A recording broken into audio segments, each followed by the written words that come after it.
This is part 2 of chapter 10.1. What we're going to look at here, we recall that dy dx is dy dt over dx dt.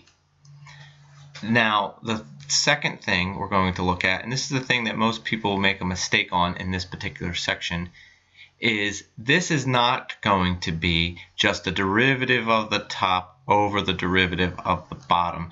If I write this more carefully, it's actually the derivative of dy dx with respect to x. So the thing is, this derivative here is in terms of t, so we can't take the way it is, we can't take the derivative of something in terms of t with respect to x. So what I am going to do is take the derivative of this quantity with respect to t, but then I also have to multiply the bottom by 1 over dt to respect the equality of it. So this is going to be the derivative of the derivative, and then it will be in terms of t.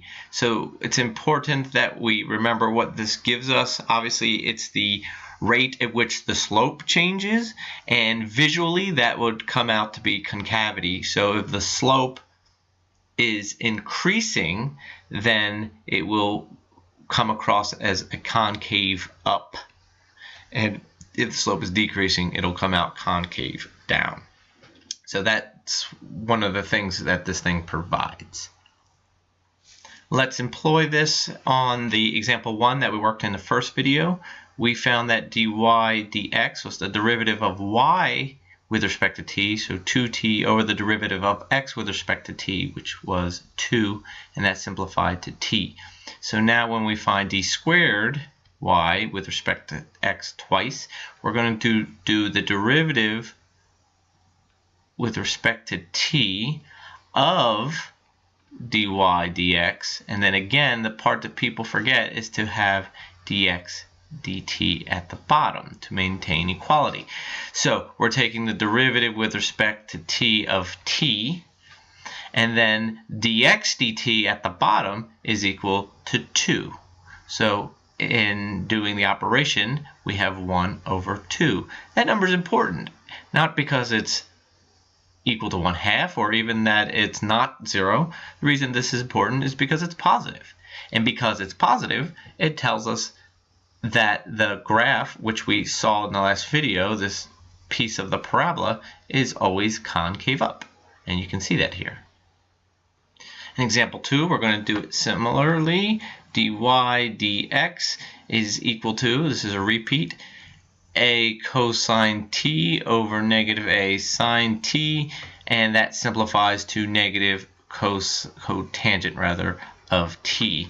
So when we find the second derivative, we're going to do the derivative with respect to t of negative cotangent of t over, again, dx dt. Don't forget this part. Most important and most missed.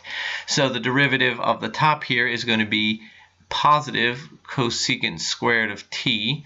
In the bottom, it's going to be negative a sine t. And if we simplify that, we have negative 1 over a sine cubed t. Now, the sign here is an odd power, so some values will be negative, some values will be positive, which means then that the concavity will change from positive to negative, which is also seen in the circle. It's concave down, and then it goes concave up. Concave down, concave up. Now we're looking at example 4. You might want to try this one first, find dy dx and d squared y dx squared before watching this part of the video, but I'm just going to work it out. So dy dx is going to be the derivative of y with respect to t, which is going to be 2e to the 2t, and then the derivative of x with respect to t is negative e to the negative t. That simplifies to negative 2e to the 3t. That's going to give us the slope of the curve defined parametrically. So it'll give us the slope of that curve for values of t.